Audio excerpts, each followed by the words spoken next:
to certify that what they did was going to hold the pressure and to satisfy all the inspectors. It had 3 little pieces on one side and 1 gigantic piece on the other side that had to be repaired.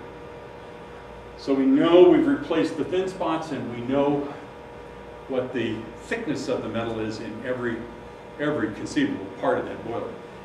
That's not enough. To fill out that FRA Form 4, you need a bunch more information.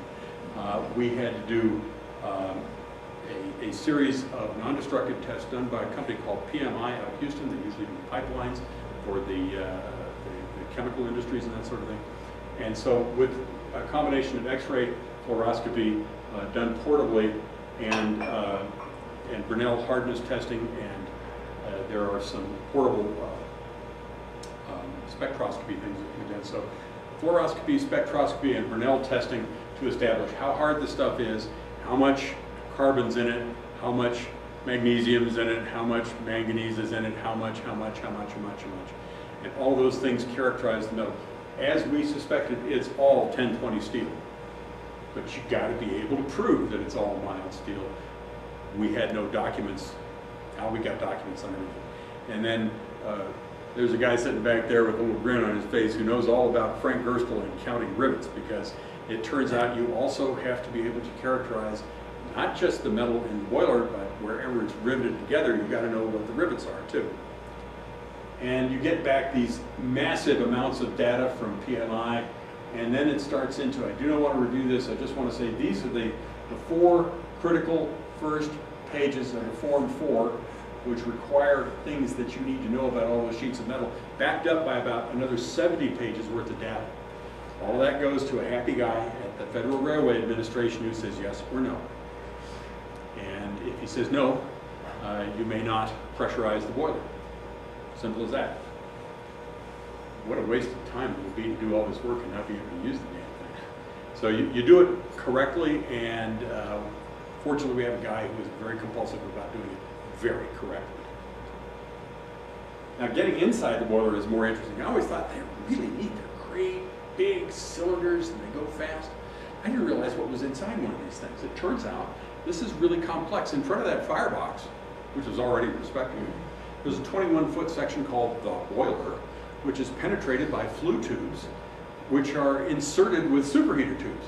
So it turns out there's like 3 miles of steel tubing inside that machine that recirculates steam through the fire to get it hotter and uses the same fire to boil water. It's really intricate. It's really ingenious.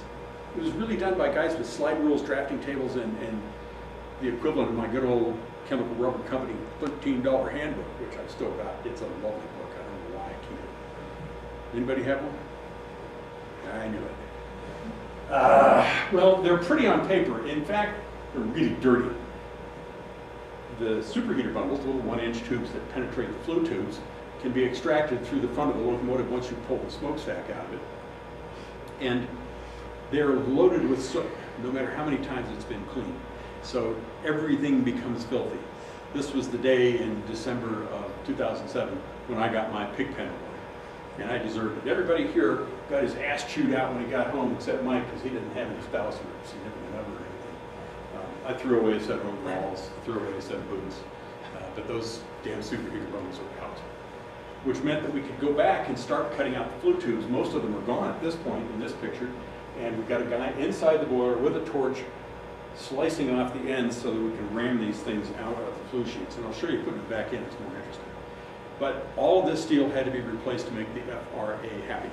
You may not keep any of the in the fire's tubing after this period of time.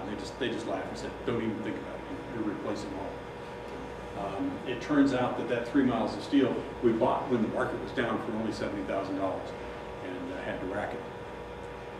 That's when the fun started, because it turns out you can't use it like that. You have to do things. A swedging machine, such as we needed, to either expand or neck down the ends of these tubes so they would fit in various places, could be had for about $9,000. There was a guy in Colorado who had one who would do the work for us for $3,000 if we hauled the steel to him and back. So instead, one of our ex-Sandia MEs, a couple of our machinists and a welder built our own swedging machine. for $300.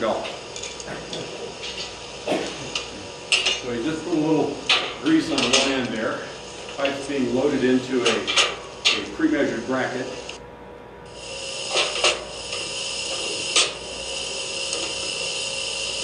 We're pretty good at inventing, borrowing, stealing. And this little pipe is about to get expanded so that it can socket into the next pipe. Rinse and repeat 220 times. There were other tubes that instead of being flared had to be necked down.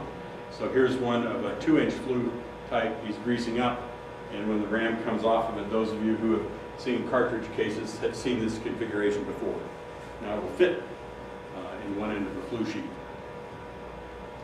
This means that none of us bothers with a membership to a health club because we're constantly lugging steel around the yard. We'll leave the flues and tubes for a minute. That's when we tackled the Timken tapered roller bearings that were the sexiest part of this locomotive. In 1946, the Santa Fe Railroad bought 30 aftermarket kits from Timken to convert this machine and its sisters to roller bearing machines. This was really sexy stuff. It's as high-tech as steam locomotives ever got. And we got a hold of some of the old-timers from Timken that were retired, and they said, oh, it's not a problem. There's a little keeper ring, you take that off, you put some wooden wedges behind it, you whack it a couple of times, and those side rods will come right off. Turns out that's a lie.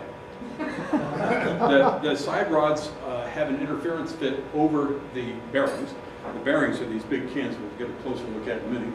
And there are 9 separate configurations on just one side. Unfortunately, they're mirrored on the other side. So we had to build our own bearing pullers. They probably came with these kits when the Santa Fe bought them and installed them in their own shops. God knows what happened to that equipment. Timken sure as hell didn't, and there's nobody at Santa Fe to ask. So our MEs and our machinists and our welders made bearing pullers. We have a lightly used set of 9 bearing pullers for this application. If you know anybody in the business that needs to borrow one, we'll make them a good deal. It was really ingenious watching people figure out how to pull these things off. And when we got them off,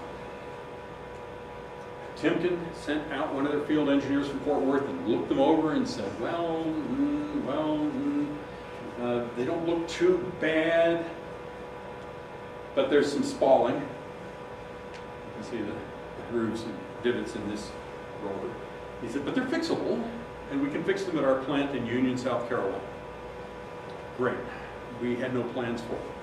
But we packaged them up like archaeologic specimens. Every segment of that disc is now loaded into its own crate, in sequence, in orientation, ready for shipment. Built a crate for each one of those bad boys. By the way, the little one weighs 300 pounds, the big one weighs more like 350 pounds. And sent a crew to Temple, Texas to go through a collection of drawings, and they found the diagrams for the bearings, which Timken had thrown away years ago. So we packed them up and sent them off to Union, South Carolina, and they sent us progress pictures of them turning the drums for these things and rebuilding them. It became kind of a project for some of the old timers who thought this was pretty cool stuff. The bearings were older than anybody who worked on them. And after 6 months, they announced they were sending them back. They, at their own cost, sent 2 field engineers to make sure we got them back on correctly. Great guys. Worked with them for 3 days to get them all back on. Oh, we had to build 9 separate bearing pushers to get the things back on.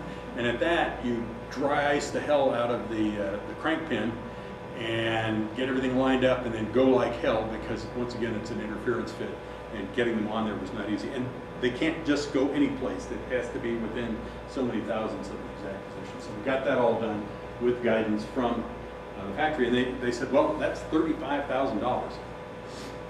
But if you won't tell anybody that we did it for free, you can just have it. So we've officially never told anybody that Timken did it for free.